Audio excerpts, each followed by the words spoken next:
The dinner party at the penthouse was flawless. Crystal stems catching the Manhattan lights, the hum of expensive conversation, and my wife Elena glowing in the center of it all. But the illusion shattered not with a scream, but with the silent, terrifying vibration of her phone on the marble counter and a preview message from her boss that was far too intimate for a Tuesday night. I didn't confront her. I simply realized that the woman I loved was a stranger, and strangers don't deserve a goodbye. If you are drawn to stories where silence cuts deeper than words and the long game of justice is worth the wait, stay with me, because the vanishing is just the beginning. The rain in New York didn't wash things clean. It just made the grime slicker, reflecting the neon distortion of the city lights against the floor-to-ceiling windows of our Tribeca apartment. I stood by the kitchen island, a half-empty glass of Merlot in my hand, listening to the sound of the shower running in the master bathroom. It was a domestic sound, usually comforting. Elena was washing off the day, a day she had told me was filled with back-to-back strategy meetings and a late client dinner at Le Bernardin. Her phone, lying face-up on the marble counter next to her keys, buzzed. I wouldn't have looked. I never looked. We had the kind of marriage built on implied trust, or so I thought. But the buzz was persistent, a rapid-fire staccato that suggested urgency. I glanced down, expecting to see her mother's name or perhaps an emergency alert from the building management.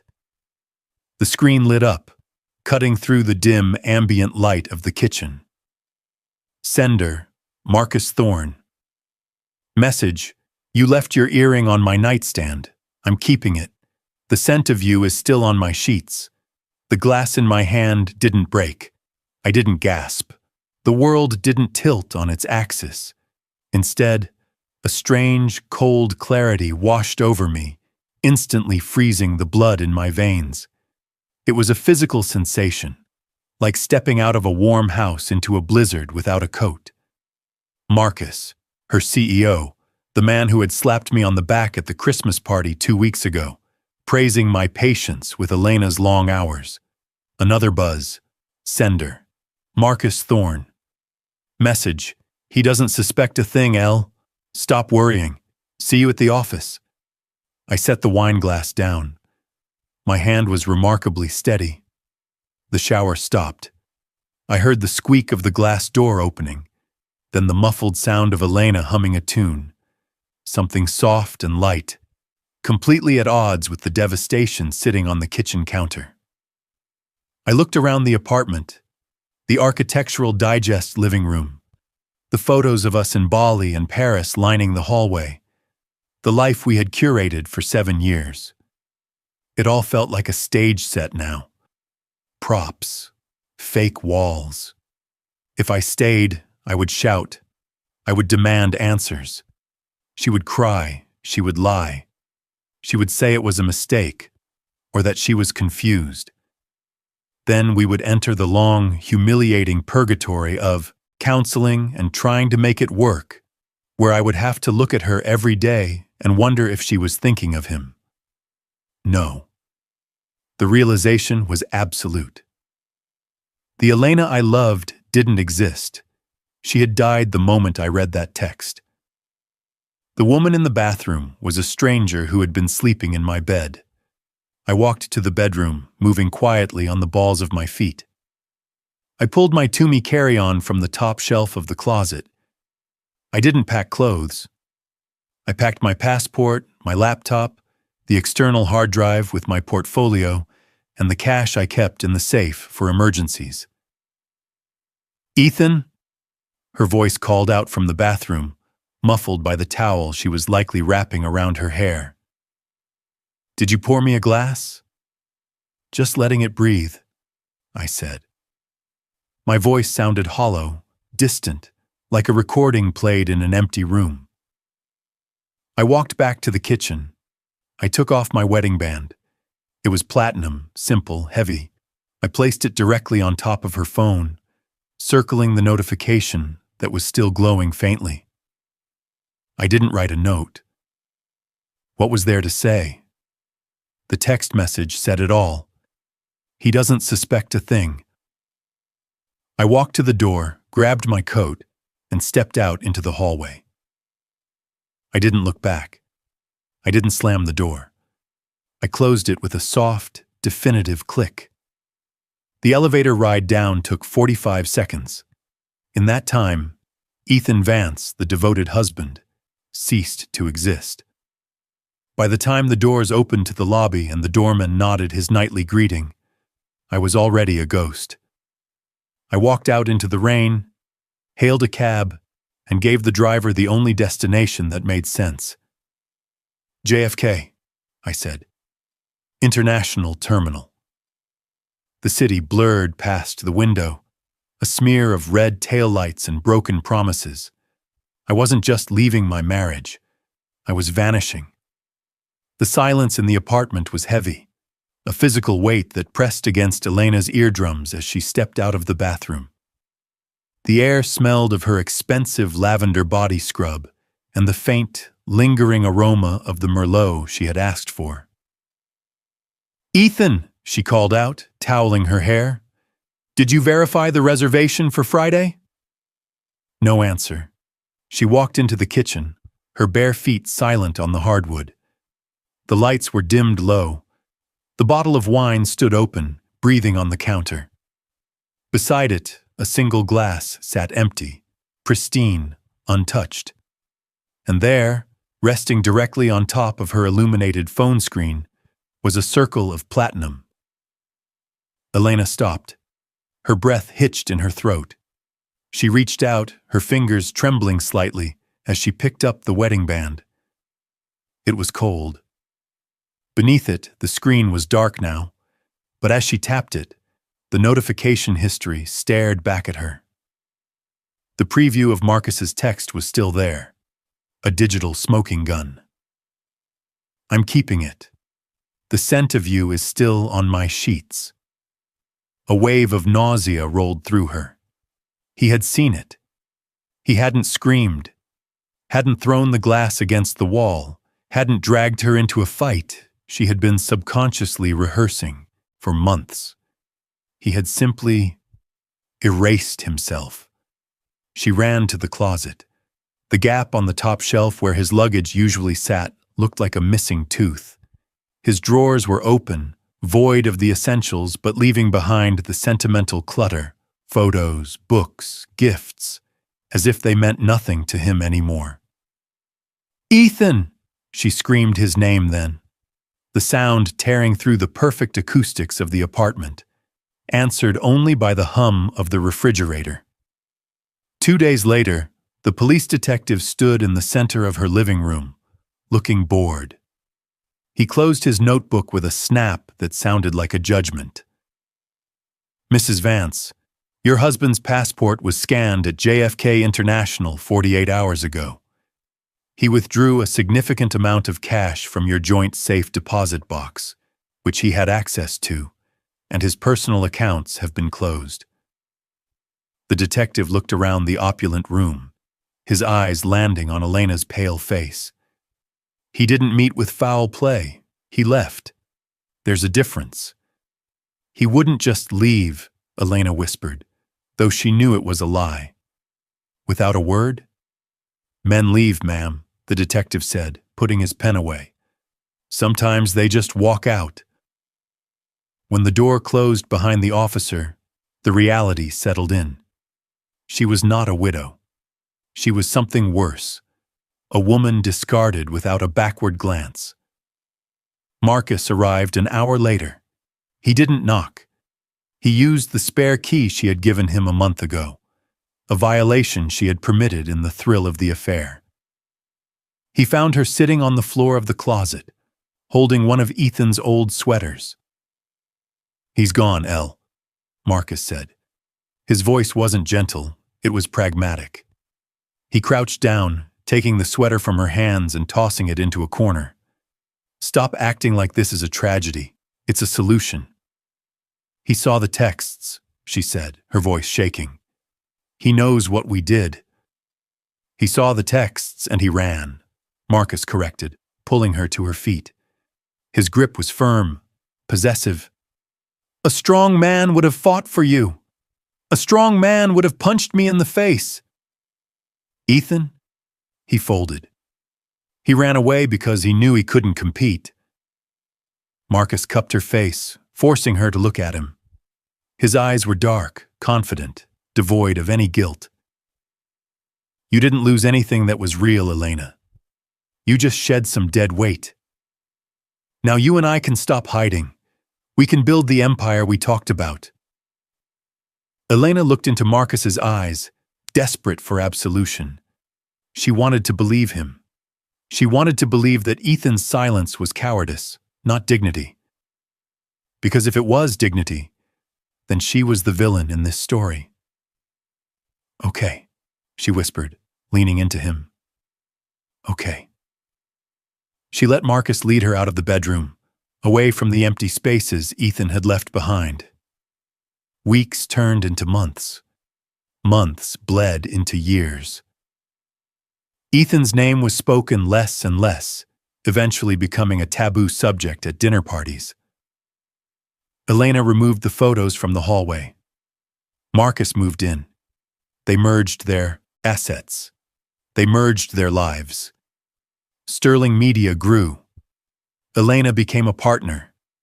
They were the power couple of the Manhattan media circuit, feared, admired, and envied. The apartment was redecorated in sharper, colder tones. But sometimes, late at night, when the city was quiet and Marcus was asleep beside her, Elena would stare at the ceiling. She would remember the silence of that first night. Ethan hadn't just left the apartment. He had vanished so completely that it felt like he was waiting. Like the silence wasn't an end, but a deep breath before a scream. 7 years passed in a blur of ambition and champagne, until the letter from the board of directors arrived, announcing the hostile takeover bid from Janus Capital. The void was about to be filled. The boardroom on the 40th floor of Sterling Media was essentially a glass cage suspended over Midtown Manhattan. 7 years ago, this room had been a symbol of Marcus's virility and Elena's ascent. Today, it felt like an execution chamber. Elena sat at the long mahogany table, her fingers tracing the rim of a water bottle she was too nauseous to drink from. The financials projected on the screen behind her were bleeding red. Sterling Media was drowning in debt, bad acquisitions, and a market that had moved faster than Marcus's ego could keep up with. "Stop fidgeting, Elena," Marcus snapped. He was standing by the window, adjusting his cufflinks for the third time. He looked older. The last 7 years had etched deep lines around his mouth, and his once charming arrogance had curdled into a brittle, defensive nastiness. "These Janus Capital people are just money men, vultures. They need us as much as we need them." "They're buying 80% of the company, Marcus," Elena said, her voice tired. "They don't need us. They own us." "They own the debt," he corrected, turning to glare at her. "I still run the show. The CEO of Janus, whoever the hell he is, won't bother with day-to-day operations.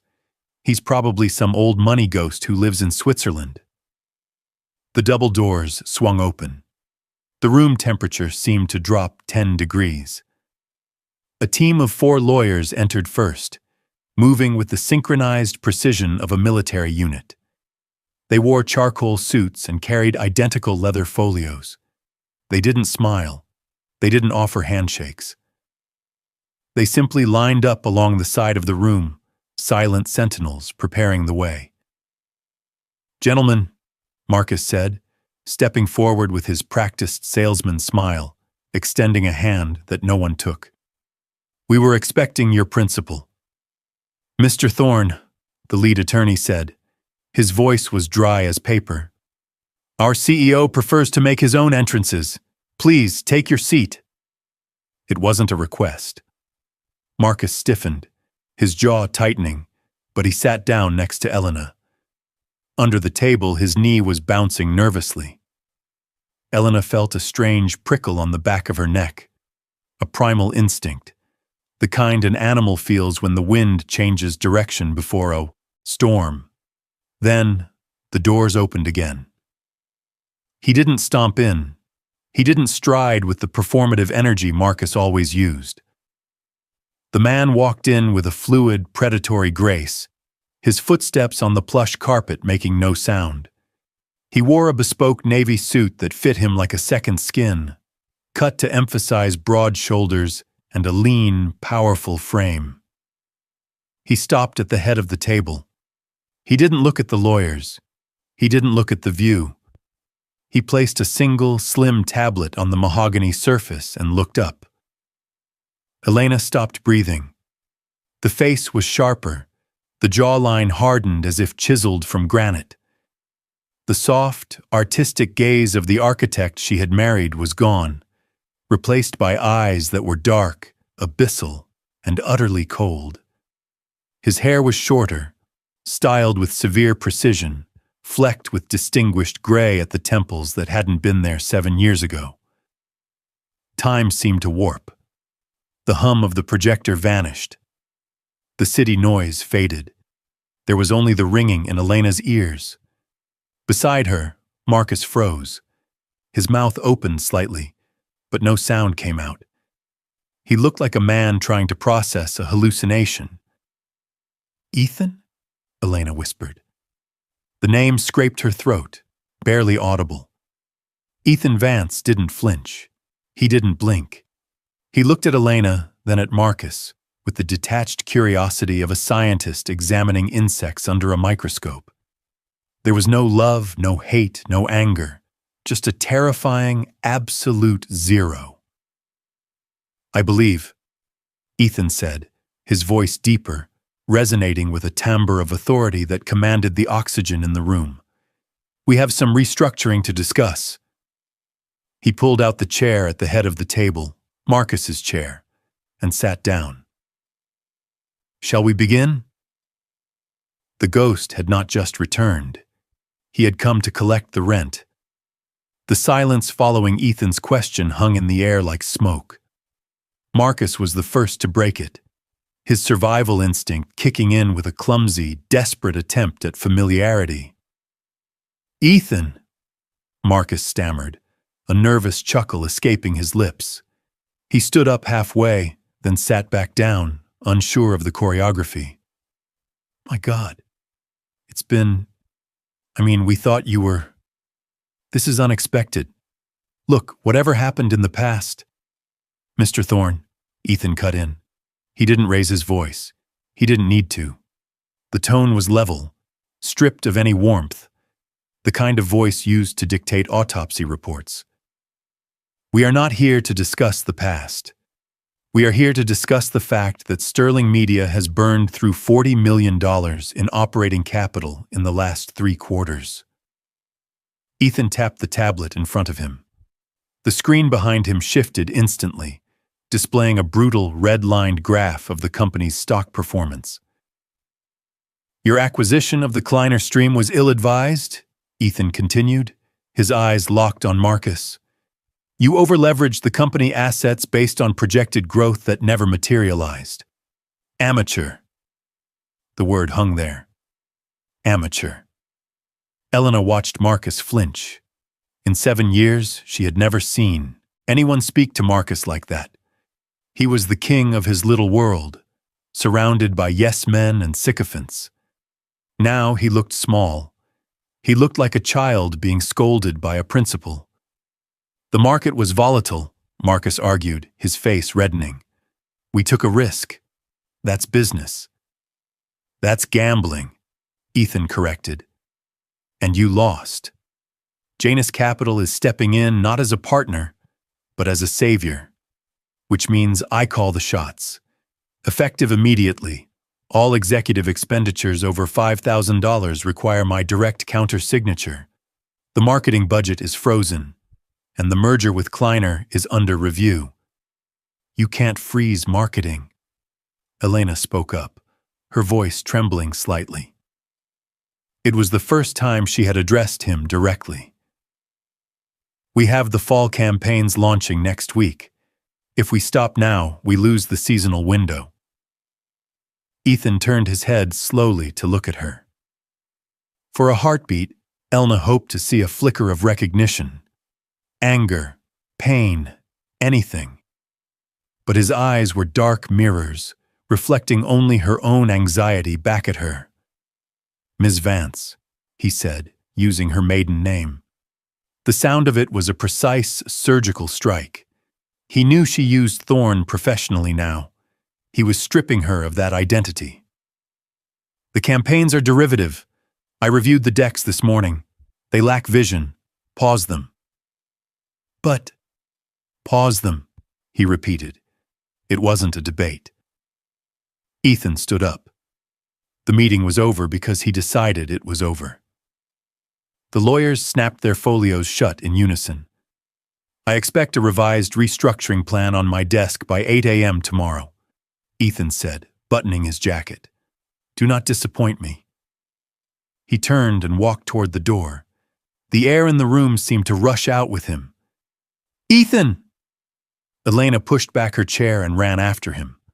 Marcus grabbed her wrist. "Let him go, Elle. Don't!" She ripped her arm free and hurried into the corridor. Ethan was already halfway down the hall, flanked by his legal guard. "Ethan, please!" she called out, ignoring the heads turning in the open plan office. He stopped. He didn't turn around immediately. He said something to one of the lawyers, who nodded and stepped aside. Then slowly, Ethan turned. Elena caught up to him, breathless. Up close, he was even more intimidating. The scent of him was different. Gone was the cedar and sawdust of the architect.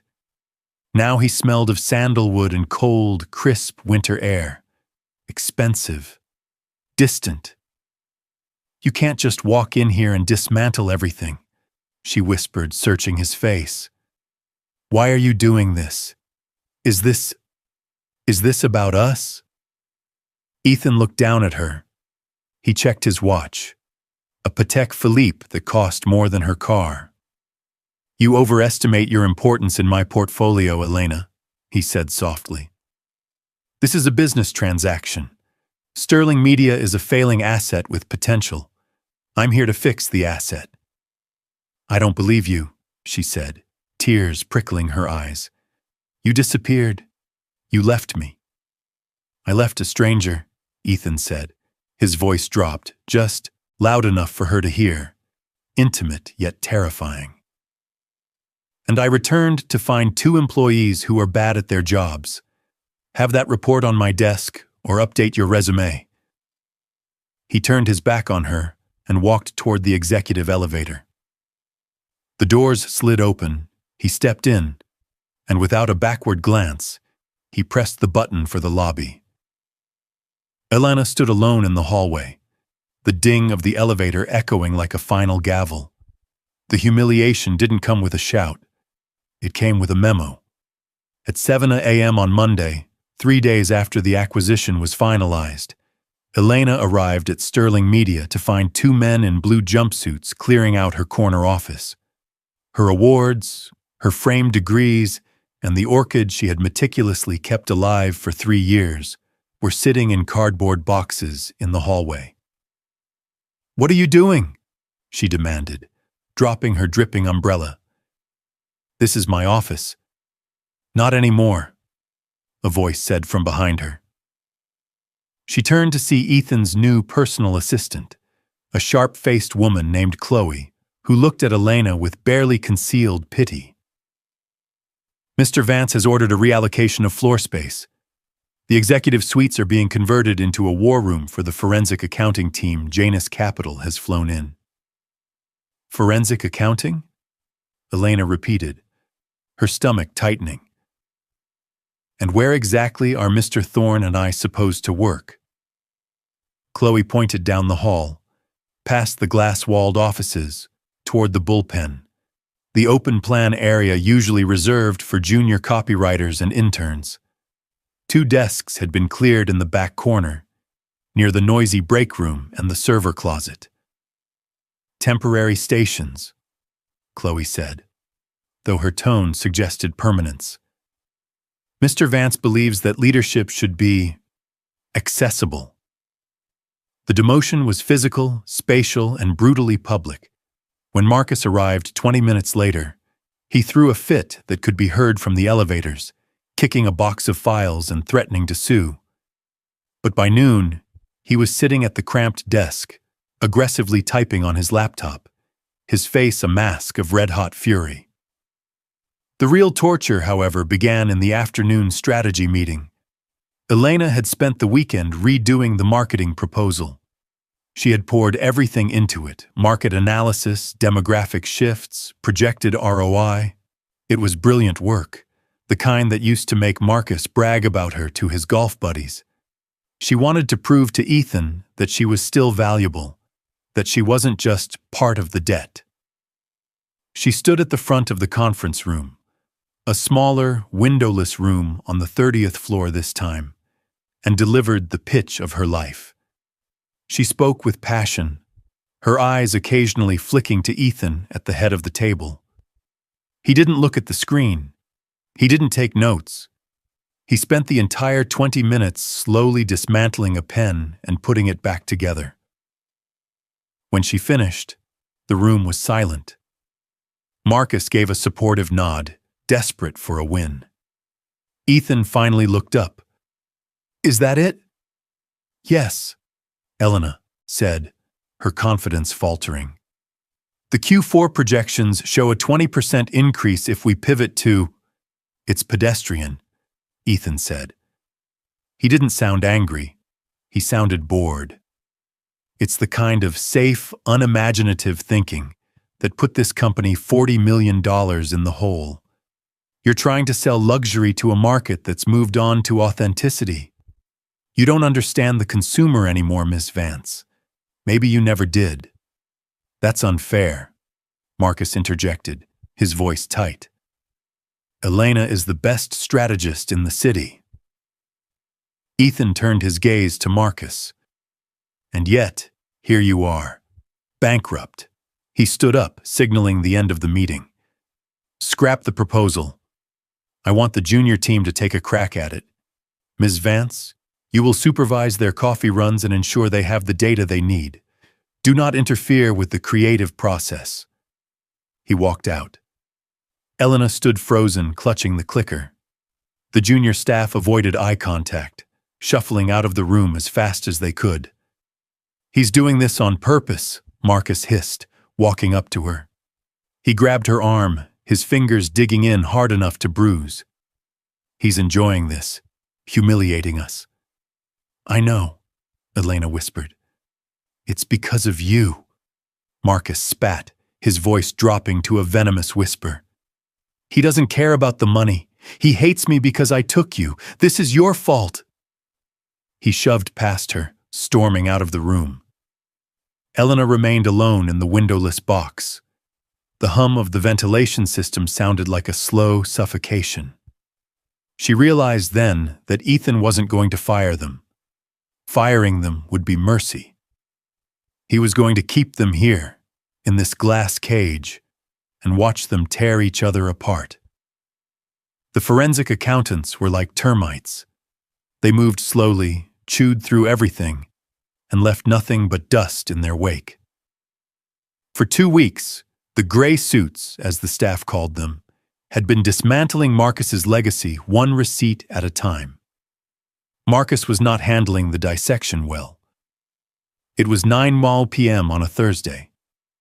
The open-plan office was mostly dark, save for the pools of light around the few desks where fearful employees were still grinding away. Elena sat at her cramped workstation, massaging her temples. She was trying to reconcile a discrepancy in the Q3 budget, a $50,000 expense labeled client relations, that she knew for a fact was a weekend trip Marcus had taken to the Hamptons. She needed to ask him how to categorize it before the auditors flagged it as embezzlement. She stood up and walked toward the small, glass-walled conference room Marcus had commandeered as his temporary office. The blinds were partially drawn, but the sliver of glass near the door was clear. Elena reached for the handle, then stopped. Inside, Marcus was sitting on the edge of the table. Standing between his knees was Sophie, the 23-year-old social media coordinator they had hired last month. Sophie was laughing, her head thrown back, while Marcus's hand rested, familiarly, possessively, on the curve of her hip. He leaned in and whispered something into Sophie's ear. It was the same lean, the same shark-like charm, the same calculated intimacy that he had used on Elena in her kitchen 7 years ago. "He doesn't suspect a thing, Elle." The memory of the text message superimposed itself over the reality before her eyes. The nausea came instantly, violent and sharp. It wasn't heartbreak. She realized with a jolt that she hadn't truly loved Marcus for years. It was the sickening realization of her own stupidity. She had destroyed a good man, a devoted husband, for this. For a serial predator who needed a constant supply of adoration to fill his own hollowness. She stepped back, her heels clicking too loudly on the polished concrete floor. Inside the room, Marcus looked up. His eyes met hers through the glass. There was no shame in them, only annoyance. He slowly removed his hand from Sophie's hip, but he didn't chase after Elena. He knew he didn't have to. She was trapped in this sinking ship with him. Elena turned and walked blindly toward the elevators. She needed air. She needed to be anywhere but this building. She jabbed the down button, her breathing ragged. The elevator chimed. The doors slid open. Ethan stood inside. He was alone, holding a leather briefcase, looking impeccable even at this hour. He saw her, her flushed face, the tears swimming in her eyes, the way her hands were shaking. He held the open button. "Going down?" he asked. His tone was polite, distant, as if asking a stranger about the weather. Elena stepped in because she had nowhere else to go. The doors closed, sealing them in a box of stainless steel and silence. "He's doing it again," Elena blurted out. The words vomited out of her before she could stop them. She leaned against the handrail, looking at her reflection in the metal doors, so she wouldn't have to look at Ethan. "Marcus, he's with someone else." She waited for a reaction, maybe a smirk, maybe an "I told you so." Maybe, just maybe, a hint of the man who used to hold her when she cried. Ethan didn't move. He watched the floor numbers count down. 30, 29, 28. "That is a personnel issue, Ms. Vance," Ethan said calmly. "If his conduct violates HR policy, you are welcome to file a formal complaint with Chloe." Elna turned to him, stunned by the absolute wall of ice. "How can you be like this? Don't you feel anything? You see me falling apart, and you just, quote, HR policy?" Ethan finally turned his head. His dark eyes swept over her face, noting the grief, but absorbing none of it. 7 years ago, Ethan said, his voice low and steady, "I stood in a hallway and watched my life burn down. I learned then that emotions are a luxury for people who can afford them. I can't afford them anymore, and frankly, neither can you." The elevator dinged at the lobby. "Get some rest," he said, adjusting his cuff. "The auditors are presenting their preliminary findings tomorrow. It will be a difficult day for you." He stepped out into the marble lobby, the click of his shoes echoing with rhythmic precision, leaving her alone in the elevator as the doors began to slide shut again. The Sterling Media Annual Gala was held in the Temple of Dender at the Metropolitan Museum of Art. It was a setting of ancient stone and water, designed to project permanence and power.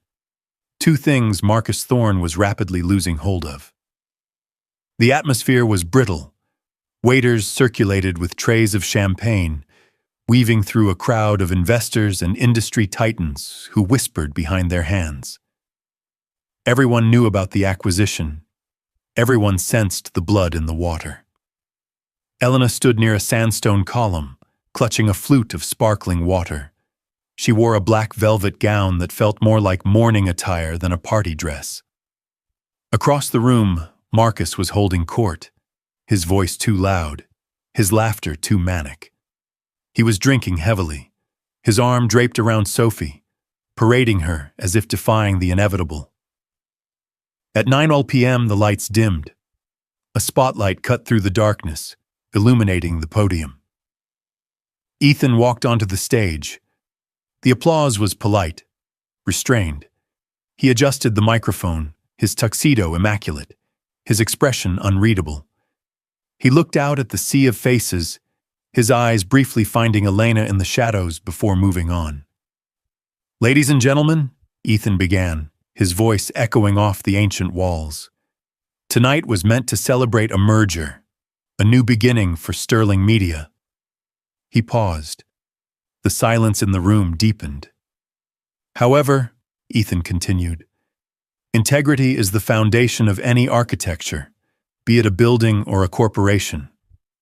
When the foundation is rotten, you do not paint over it. You excavate." Marcus stopped laughing. He lowered his glass, his eyes narrowing. "The forensic audit conducted by Janus Capital has concluded," Ethan said. He didn't look at his notes. He looked directly at Marcus. "We have uncovered a systemic embezzlement scheme totaling $12 million over the last 5 years. Funds diverted from client accounts into shell companies registered to one individual." A gasp rippled through the room. The whispers turned into a roar. "This evidence," Ethan said, his voice cutting through the noise like a blade, "has been turned over to the district attorney's office as of an hour ago." "You liar!" Marcus screamed. He shoved Sophie aside, stumbling toward the stage, his face purple with rage and alcohol. "This is a setup! You're trying to steal my company because you couldn't keep your wife!" The crowd parted instantly, creating a wide berth for his rampage. Marcus reached the stairs of the stage, but 2 large men in dark suits, not museum security, but private contractors, stepped out from the wings. They intercepted him with practiced efficiency. "Get your hands off me," Marcus bellowed, thrashing as they restrained his arms. "Do you know who I am?" "We know exactly who you are, Mr. Thorne," Ethan said from the podium. He hadn't moved an inch. He looked down at Marcus with a detached, almost clinical pity. "You are a liability, and you are trespassing." As Marcus was dragged toward the exit, shouting obscenities that echoed profanely in the sacred hall, Elena felt a strange sensation. It wasn't fear. It wasn't pity. It was relief. The man who had manipulated her, who had convinced her that betrayal was strength, was finally being seen for what he was: small, greedy, and pathetic. The gala dissolved into chaos. Guests began to flee, phones glued to their ears. Elena remained by the column. She waited until the room had mostly cleared, until the staff began clearing the untouched appetizers. Ethan descended the stage stairs. He walked toward her. He didn't stop until he was a few feet away. "Did you know?" he asked. The question was simple, but it carried the weight of a judge's gavel. "About the money?" "No," Elena said, her voice shaking. "I knew he was ambitious. I didn't know he was a criminal." "Ignorance is not a defense, Elena. But the audit shows your signature wasn't on the fraudulent accounts. You're not going to prison." "Thank you," she whispered, tears finally spilling over. "Don't thank me," Ethan replied coldly. "I didn't do it for you. I did it because I don't destroy innocent people just to get to the guilty ones. That's the difference between me and Marcus. Ethan, she choked out, taking a step toward him. I am so sorry.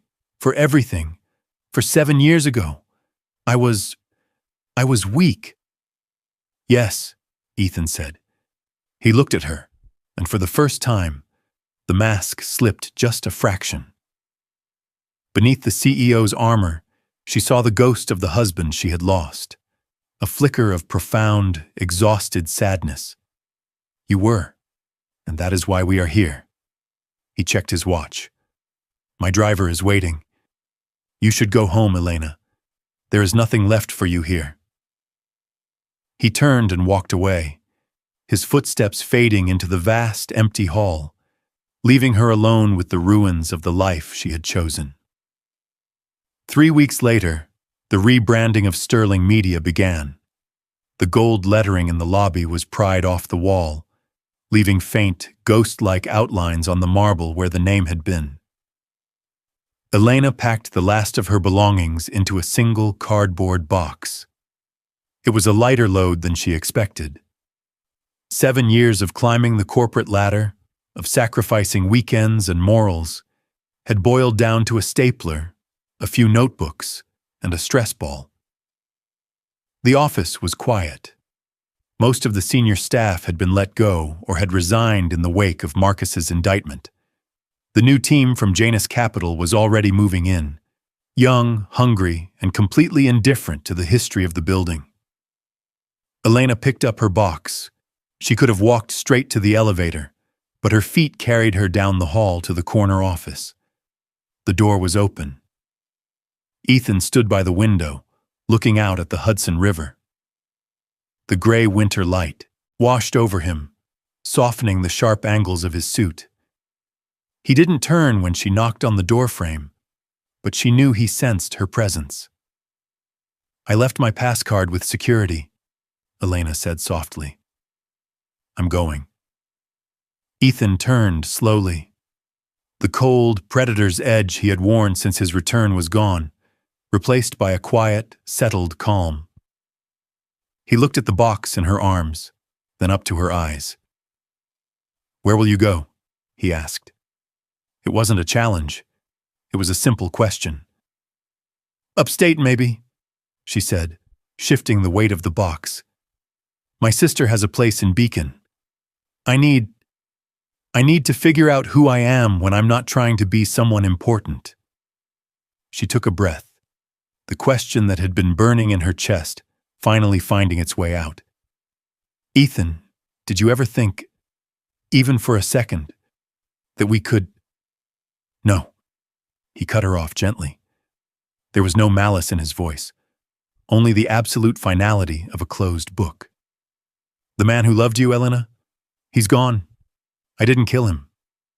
You did. And I spent 7 years burying him so I could survive.